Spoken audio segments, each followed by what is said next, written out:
নকলে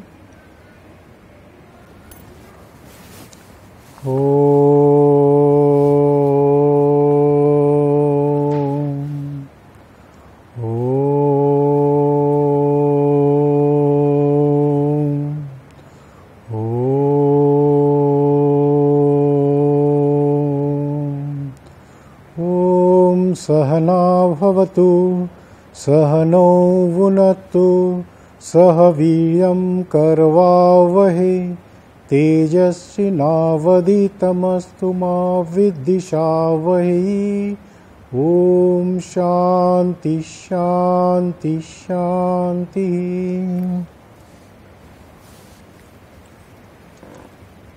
ডিডি অসমৰ জীৱন মধুৰ অনুষ্ঠানটিৰ সমূহ দৰ্শকলৈ স্বাগতম জনাইছো। জীৱন মধুৰ হাঁহিয়ে জীৱনটো সুন্দৰ কৰা, চকুৰ পানীৰে নহয়। জীৱনটো সদায় হাঁহিৰে উদযাপন কৰিবলৈ শিকক, কিয়নো জীৱন কিমান বাকী আমি কোনো নাজানো। সঁচা, জীৱনটো আৰু কিমান বাকী আমি কোনো নাজানো। গতিকে এই জীৱনটো সুন্দৰ, সুখময়, ৰঙীনময়, মধুৰ কৰি তুলিবলৈ আমি চেষ্টা কৰা উচিত। ইয়াৰ বাবে আমি এটা সুস্থ সবল দেহ মনৰ অধিকাৰী হ'ব লাগিব, কিয়নো এটা সুস্থ শৰীৰৰ মানুহে প্ৰাণ খুলি হাঁহিব পাৰে। এই জীৱনটো আমি আনন্দৰে পাৰ কৰিব লাগে। প্ৰিয় দৰ্শক, আমাৰ জীৱনটো কেনেকৈ মধুৰ কৰিব পাৰোঁ, আনন্দময় কৰিব পাৰোঁ, ৰঙীনময় কৰিব পাৰোঁ, এই বিষয়ে আমাক অৱগত কৰিবলৈ আমন্ত্ৰণ কৰি অনা হৈছে যোগগুৰু, যোগ বিশেষজ্ঞ শুভব্ৰত মুখাৰ্জী ডাঙৰীয়া, আৰু তেখেতৰ লগত সহযোগ কৰিব বকুল দে ডাঙৰীয়া। আমাৰ ষ্টুডিঅ'ৰ মজিয়াত উপস্থিত থকা দুয়োজনলৈ আন্তৰিক অভিবাদন জনাইছোঁ। নমস্কাৰ বাইদেউ। দাদা, আপুনি এতিয়া আমাৰ দৰ্শকৰ আগত ব্যক্ত কৰক আমাৰ জীৱনটো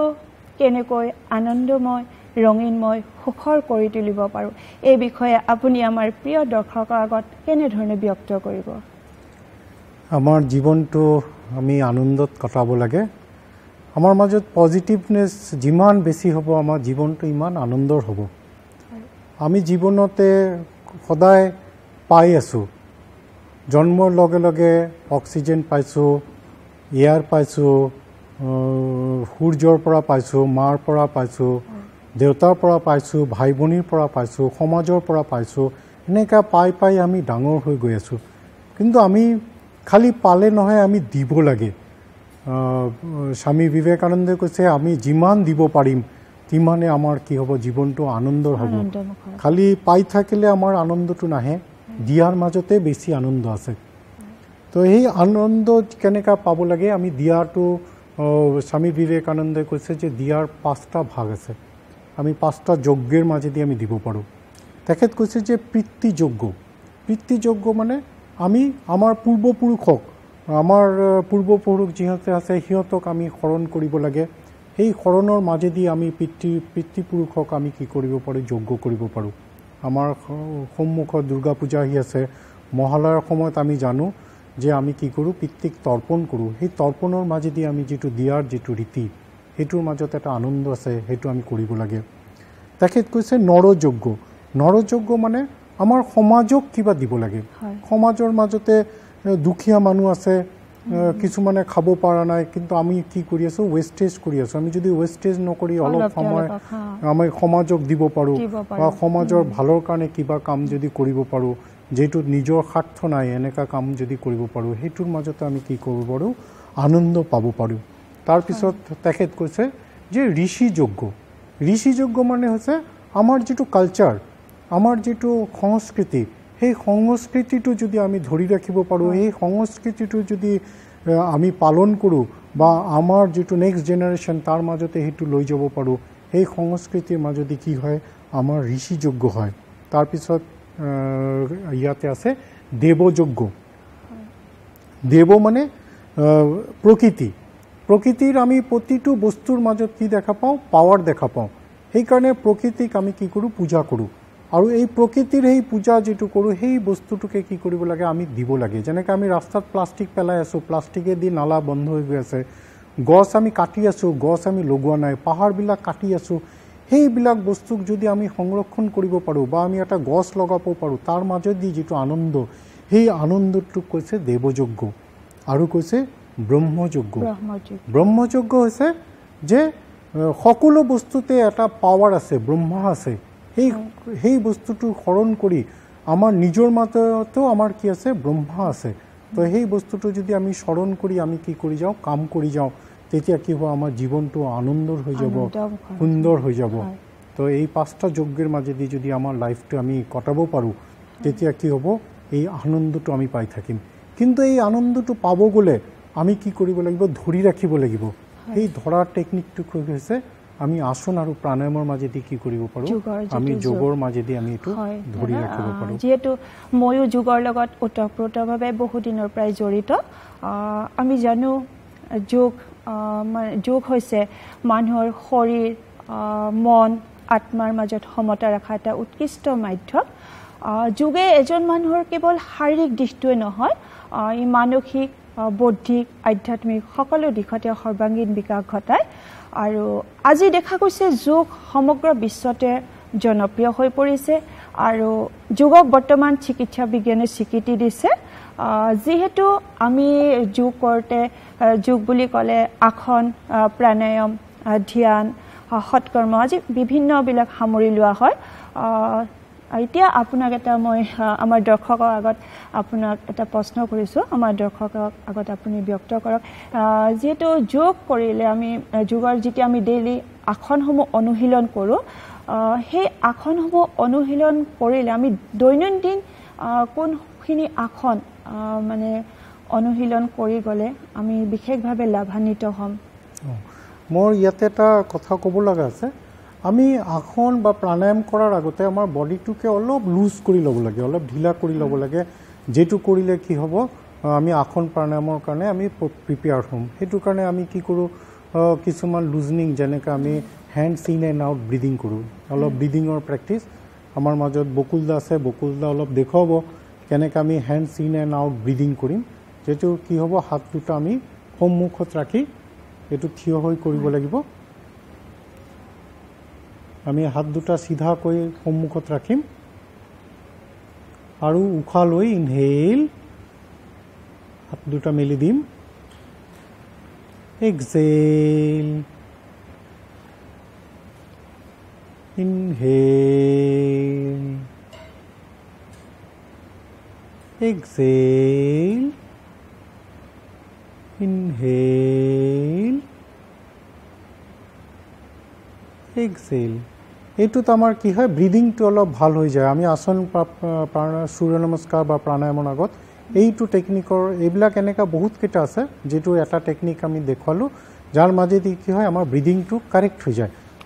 তাৰপিছত আমি কি কৰিব লাগে বডিটো অলপ লুজ কৰিবৰ কাৰণে আমি অলপ জগিং কৰিব পাৰোঁ জগিংটো কি হয় এটা ঠাইত অলপ ষ্টেণ্ডিংলি আমি অলপ সময় জগ কৰিব পাৰোঁ লাহে লাহে হাত দুটা মুঠা মাৰি আমি বুকুৰ ওচৰত ৰাখিম লাহে লাহে স্পট জগিং কৰিম জগিঙত আমাৰ 4টা পাৰ্ট আমি দেখা পাম আমি জগটো কৰি ভৰিটো আমাৰ পাছফালে পুৰা উঠি যাব এইটো বেকৱাৰ্ড জগিং আমাৰ মুখ বন্ধ থাকিব উশাহ নিশাহ আমি নাকেদি ল'ম তাৰপিছত লাহে লাহে আমি ফৰৱাৰ্ড জগিঙত আহিম ফৰৱাৰ্ড জগিঙত ভৰিটো সন্মুখৰ ফালে উঠিব ছাতিলৈকে তাৰপিছত আমি লাহেকৈ স্লো কৰি আহিম সাইড জগিং কৰিম সাইড জগিং ভৰি ফালে দুটা হাতৰ ফালে উঠিব সাইড জগিং সো লাহেকৈ স্লো কৰিম দেন এটা ঠাইত আমি জাম্প কৰিম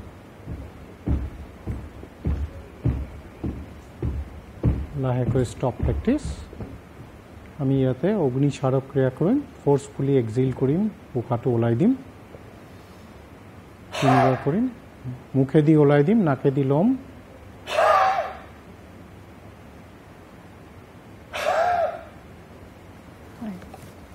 এই যে দুটা বস্তু,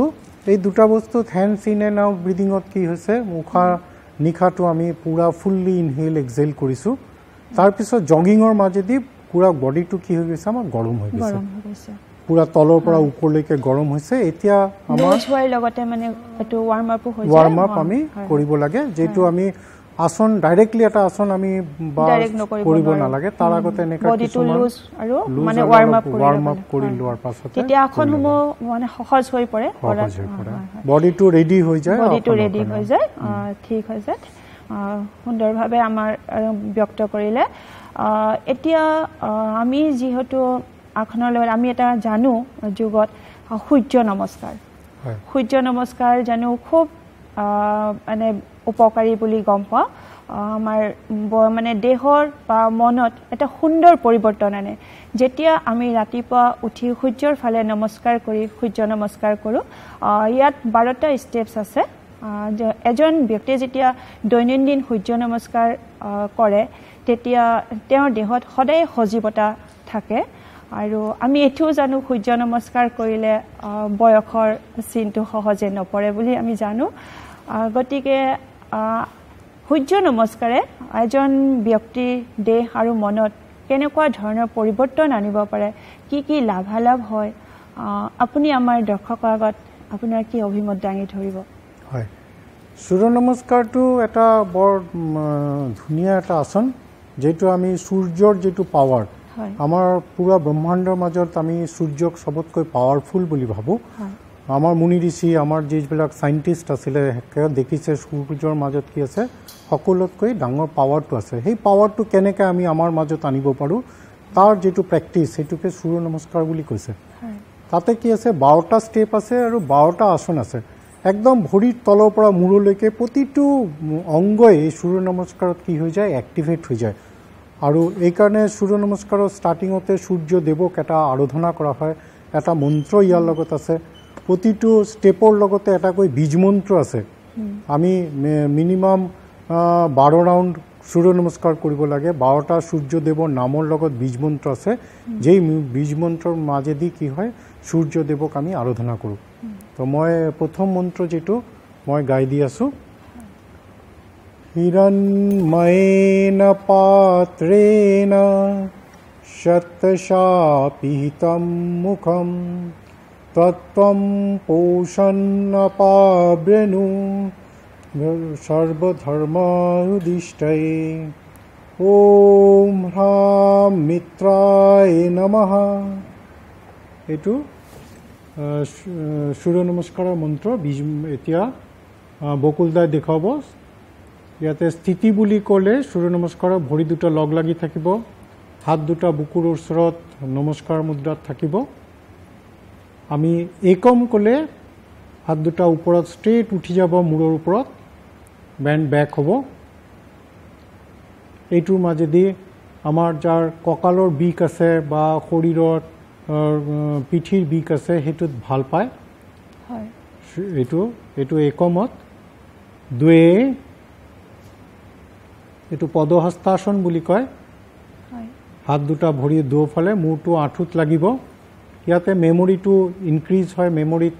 ব্লাড চাৰ্কুলেশ্যনটো বাঢ়ে বুলি, মেমৰি পাৱাৰটো বাঢ়ে। এইটো ছেকেণ্ড ষ্টেপ। থাৰ্ডত ৰাইট লেগটো বেকফালে যাব, পাছফালে যাব, আঁঠু মাটিত লাগিব, লুক আপ। এইটো অশ্ব সঞ্চালন বুলি কয়, এলাৰ্টনেট। এইটো আমাৰ মাজতে এলাৰ্ট কৰে, শৰীৰ মন আমাক এলাৰ্ট কৰে, সকলো কামৰ কাৰণে আমাক কি কৰে, ৰেডি কৰি দিয়ে। তাৰপিছত চতুৱাৰী, ফ'ৰ্থ ষ্টেপত পূৰা বডি দুটা ষ্ট্ৰেইট হ'ব, দুটা হাত ভৰিৰ একেবাৰে একটা ষ্ট্ৰেইট লাইন থাকিব। এইটো তুলাসন বুলি কয়। আমি যোগাত দেখিছোঁ বেলেঞ্চ ইজ দ্য যোগা। সেইকাৰণে এইটো আসনৰ মাজেদি আমাৰ মাজত বেলেঞ্চ হৈ যায়। এইটো দণ্ডাসন বুলিও কয়। ইয়াতে আমাৰ কি হয়, আমাৰ যিকেইটা কাৰোবাৰ বেছি শুয়ে থাকে, কোনোবাই কম শুয়ে, বেছি খায় কম খায়, কিছুমানে কথা বেছিকৈ কয় কম কয়, এভৰিথিং কি হৈ যায়, এইটো বস্তু বেলেঞ্চ হৈ যায়। পঞ্চত শশাংক আসন, পাছফালে বহিব লাগে। এইটো ৰিলেক্সেশ্যন, ইয়াতে আমি ৰিলেক্স কৰিব পাৰি এইটো। দেন ষঠ প্ৰথমে ছাতি দেন ফোरहेড মাটিত লাগিব অষ্টংগ মাটিত লাগি থাকে মিডল পোর্শন উঠিব এইটো আমি সারেন্ডার টু গড মানে আমি মন্দিৰত গলে যেতিয়া আমি ভগৱানৰ ওচৰত নিজক সাৰেন্ডাৰ কৰো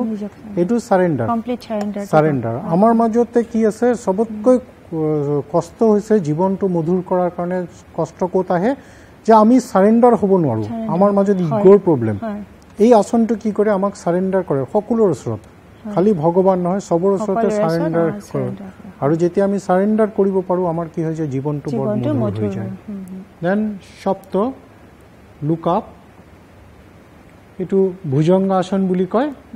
ভুজংগ মানে সাপৰ দৰে আমাৰ জীৱনত যিমান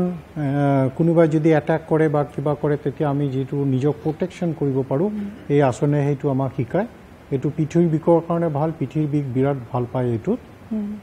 দেন অষ্ট পৰ্বতাসন ভিসেপ পাছফালে ভৰিটো মাটিত লাগি গৈছে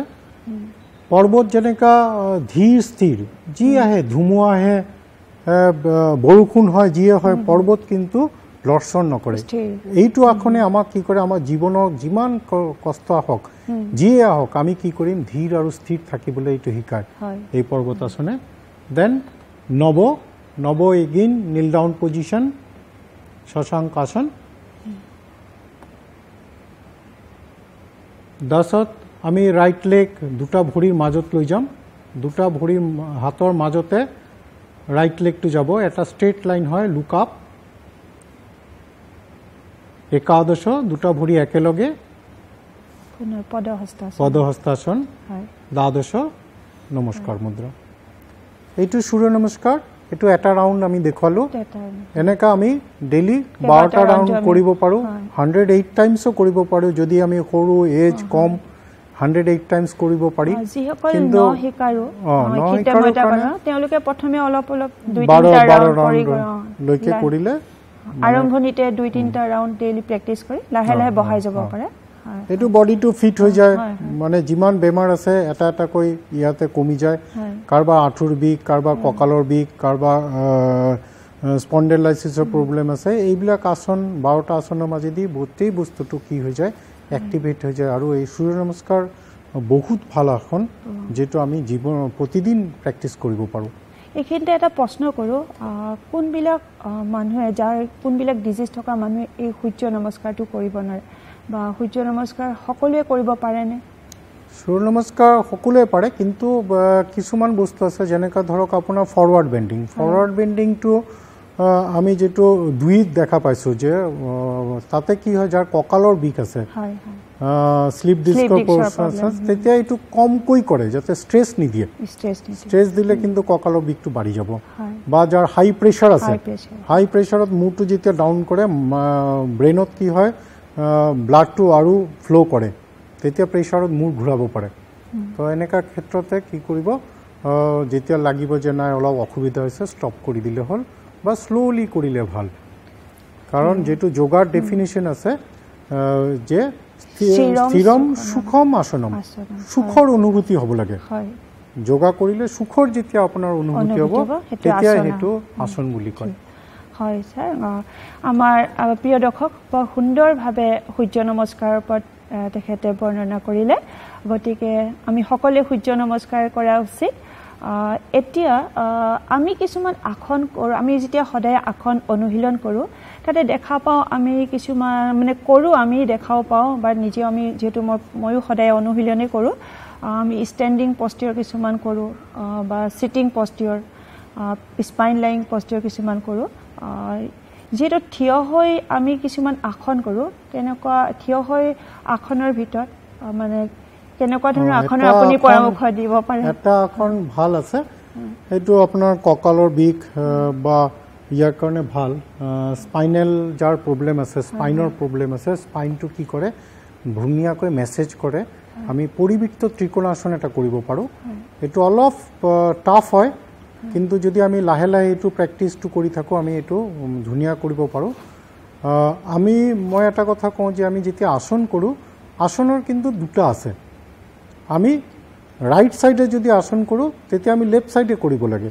আমি যদি ফৰৱাৰ্ড বেন্ডিং কৰিছো আমি কি কৰিব লাগিব ব্যাক বেন্ডিং কৰিব লাগিব কেতিয়া আসন এটা নহয় তো এই পৰিবৃত্ত ত্ৰিকোণাসনত আমি দুটা পাৰ্ট চাম এটা ৰাইট সাইডে আৰু এটা লেফট সাইডে দুটা ফালে হ'ব তো আমি এতিয়া বকুলদাক কম যে একটু কৰিবৰ কাৰণে এইটোতে পৰিবৃত্ত ত্ৰিকোণাসত চাৰিটা কাউন্ট আছে 4 আৰু 8 4th ফাইনাল পশ্চাৰত হ'ব एकम राइट लेग আহিব দুয়ে দুটা হাত স্ট্রেট হ'ব তিনি লেফট সাইডে পুরা বডি টু টার্ন হ'ব কঁকালৰ পৰা ওপৰৰ পোৰ্শন টাৰ্ন হ'ব চতুৱাৰিত ৰাইট হ্যান্ড টু লেফট লেগৰ ওচৰতে স্থাপন হ'ব ৰাইট লেগ টু ওপৰৰ ফালে যাব আৰু আমি ৰাইট লেগৰ ফালে চাম ত্ৰিকোণাসন আৰু এইটো হল পৰিবৃত্ত ত্ৰিকোণাসন আমাৰ বডিটো পুৰা টুইষ্ট হৈ গৈছে ইয়াত কঁকালত পেটত বৰ ধুনীয়া মেসেজিং হয় মেসেজৰ কাৰণে পেটটো বৰ এক্টিভেট হৈ যায় আমাৰ লিভাৰ পেনক্ৰিয়াস ডাইজেশন সিস্টেম এইবিলাক সব এক্টিভেট হৈ যায় আৰু এইটো স্পাইনেলৰ টুইষ্ট হৈছে বুলি যাৰ স্পাইনৰ প্ৰবলেম আছে স্পাইনৰ প্ৰবলেম বিলাক বহুতখিনি ৰিলিফ পাব তো এইটো হল চতুৱাৰিত ফাইনাল পোস্চাৰ আমি অলপ সময় এইটো পোস্চাৰত ৰখিম তাৰ পিছত আমি আকৌ ব্যাক কৰি আহিম পঞ্চত আমি উঠি আহিম টাৰ্নিং টু থাকিব পঞ্চত ষষ্ঠত পুৰা আকৌ ফ্ৰণ্টৰ ফালে ঘূৰি দিম সপ্তমত আমাৰ হাত দুটা নামি আহিব অষ্টমত আমি ৰাইট ভৰিটো লেফটত লগাম স্থিতি নাও ৰিলেক্স এইটো হল পৰিবৃত্ত ত্ৰিকোণাসন যেটো আমি থিয় হৈ কৰিব পাৰি আৰু এইটো আসন আমাৰ পিঠিৰ কাৰণে ৰাজহাড়ৰ কাৰণে বৰ ভাল আসন আৰু আমাৰ পেনক্ৰিয়াছৰ ফালে পেটৰ ফালে পৰা এইটো বৰ আসন আমি এইটো ডেইলি প্ৰেক্টিস কৰিব পাৰি হয় এতিয়া আমি যেটো অকল থিয় হৈ আসন আমি বহি কিছুমান আসন কৰো যেবোৰ সিটিং পস্টিয়ৰ বুলি কোৱা যায় এতিয়া বহি কৰা আসনৰ ভিতৰত মানে কোনবিলাক আসন বা বহি কৰা আসনৰ বিষয়ে আপুনি আমাৰ দৰ্শকৰ আগত কি ক'ব আমি যেনেকা স্ট্যান্ডিং আসন চালু বহি আসনৰ ভিতৰত আমি শশাঙ্ক আসন বুলি এটা আছে আমি এই শশাঙ্ক আসনটো বহি কৰিব পাৰো মই যেটো আপোনালোকক আগত কৈছিলো যে ৰাইট সাইডে কৰিলে লেফট সাইডে কৰিব লাগে সিটিং আসনত আমি শশাঙ্ক আসন কৰিলে আমি সুপ্ত বজ্ৰাসন কৰিব লাগে তো আমি শশাঙ্ক আসন যদি কৰো দেখুৱাব দাদা বহি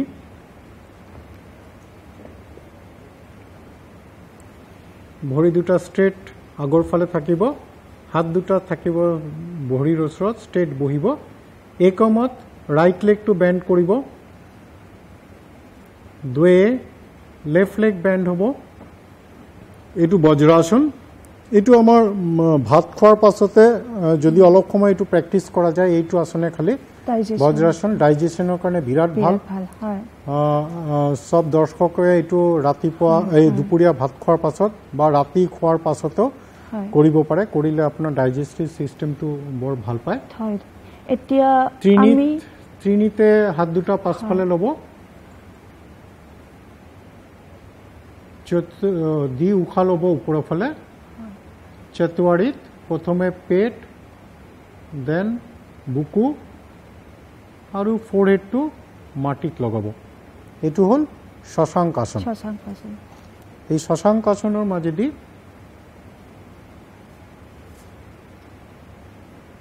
এইটো পেটৰ বেমাৰৰ কাৰণে বিৰাট ভাল আসন পেনক্ৰিয়াছ এইটো ডায়াবেটিছৰ কাৰণে বিৰাট ভাল যাৰ ডায়াবেটিকৰ প্ৰবলেম আছে পেনক্ৰিয়াছটো এক্টিভেট কৰি দিয়ে যাৰ আপোনাৰ কোষ্ঠীকাঠিন্য আছে এইটো তাত ভাল কৰে তো এইবিলাক আসনৰ ব্ৰেইনটো বৰ এক্টিভেট হৈ যায় ব্লাড সাৰ্কুলেশনটো ব্ৰেইনত আহে এইকাৰণে ব্ৰেইনটো এক্টিভেট হৈ যায় এইটো স্টেপত আমি অলপ সময় ৰখিব লাগে হয় তাৰ পিছত পঞ্চত আমি উঠি আহিম হয় আমি সময় যেটো আমাৰ হাতত বিখে বহুত কম যেটো আমি সীমিত সময়ৰ ভিতৰত দেখাবলৈ পাৰি এই অধ্যায়টো আসনৰ হেতু বিশাল বহুতে আমি দেখাব লাগে আছে আমাৰ দেখাবলগীয়া প্ৰিয় দৰ্শক, আমাৰ যিহেতু সীমিত সময়ৰ কাৰণে আমি পৰৱৰ্তী খণ্ডত আকৌ আপোনালোকৰ লগত লগ হ'ম। আমাৰ ষ্টুডিঅ'ৰ মজিয়াত আগত খুব সুন্দৰভাৱে জীৱনটো কেনেকৈ মধুৰ কৰিব পাৰি, কেনেকৈ আনন্দময় কৰিব পাৰি, এই সম্পৰ্কে আমাক যোগৰ দ্বাৰা, আসনৰ দ্বাৰা প্ৰায় কেনেকৈ আমি আমাৰ সুস্থ সবল এটা শৰীৰ দেহ মনৰ আমি অধিকাৰী হ'ব পাৰোঁ সুন্দৰভাৱে ব্যক্ত কৰিলে। আমাৰ মাজত উপস্থিত থকা আমাৰ শ্ৰদ্ধাৰ শুভব্ৰত মুখাৰ্জী ডাঙৰীয়ালৈ আৰু শ্ৰদ্ধাৰ বকুল দে ডাঙৰীয়ালৈ পুনৰ কৃতজ্ঞতা আৰু বহুত বহুত ধন্যবাদ জ্ঞাপন কৰিছোঁ। আমাৰ অনুষ্ঠানৰ ইমানতে এটি পৰি ধন্যবাদ। সৰ্বে ভৱন্তু সুখিনঃ, সৰ্বে সন্তু নিৰাময়া, সৰ্বে ভদ্ৰাণি পশ্যন্তু, মা কশ্চিৎ দুঃখভাগ্ ভবেৎ। ওম শান্তি শান্তি শান্তি।